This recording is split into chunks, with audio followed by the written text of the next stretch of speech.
Hi all, a warm welcome to my channel. So இன்றைக்கி என்ன பண்ண போகிறோன்னா வீட் நட்ஸ் குக்கீஸ் தான் பண்ண போகிறோம். ஒரு ஆர்டர் வந்திருந்தது, ஸோ அதனால் அப்படியே அந்த ரெசிபி ஷேர் பண்ணுறேன். ஸோ ஒரு வெட் பவுலில் 100 grams ஆஃப் பட்டர் எடுத்திருக்கேன். அதை நல்லா பீட் பண்ணிடலாம்.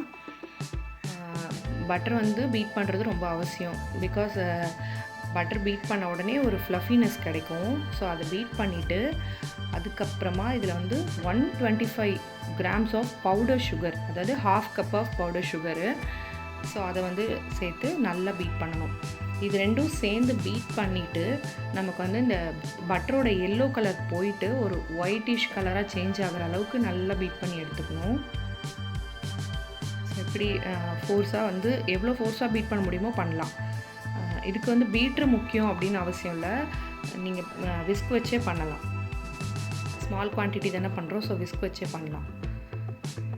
ஸோ நல்லா பீட் பண்ணிவிட்டு பாருங்கள், அந்த கலர் அப்படியே சேஞ்ச் ஆகிட்டே வரும், ஒயிட்டிஷாக ஆகுது பாருங்கள்.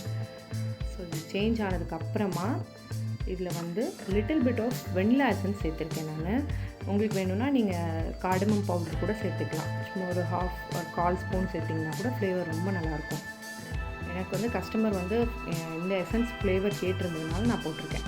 And then try ingredients mix பண்ணுறேன். 1 cup ஆஃப் கோதுமை மாவு, அதாவது ஆட்டா.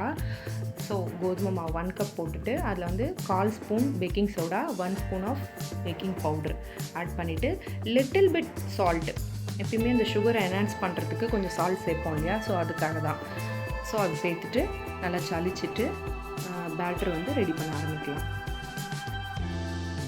சளிச்சு சேர்க்குறது ரொம்ப அவசியம். அண்ட் தென் இப்போ பேட்ரு கூட நட்ஸு சேர்த்துருக்கேன்னு சொன்னேன் இல்லையா, நான் வீட் நட்ஸ் குக்கீஸ் தான் பண்ணியிருக்கேன். ஸோ நான் 2 tablespoon ஆஃப் நட்ஸு க்ரஷ் பண்ண பவுடர் மாதிரி நான் போட்டிருக்கேன். அதாவது டோட்டலாக நீங்கள் க்ரஷ் பண்ணி ரொம்ப பவுடர் ஆக்கிடக்கூடாது, அது சாப்பிடக்குள்ளே கிடைக்கணும். அந்த மாதிரி ஒரு கன்சிஸ்டன்சியில் அந்த நட்ஸை போட்டுட்டு டோ ரெடி பண்ண ஆரம்பிக்கலாம்.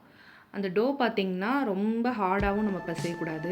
இதில் மில்க்கு, அப்புறம் எக்ஸ்ட்ரா இன்னும் கொஞ்சம் ஆயில், அந்த மாதிரி எதுவுமே ஆட் பண்ணக்கூடாது. நம்ம போட்ட அளவுக்கு இது கரெக்டாக வரணும் இந்த பக்குவத்தில். அப்படி வந்தால் தான் குக்கீஸ் நல்லா வரும்.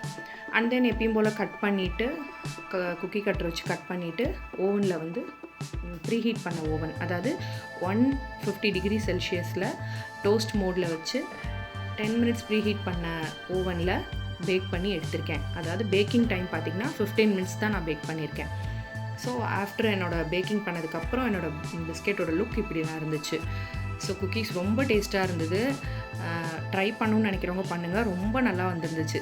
தேங்க்யூ ஃபார் வாட்சிங்.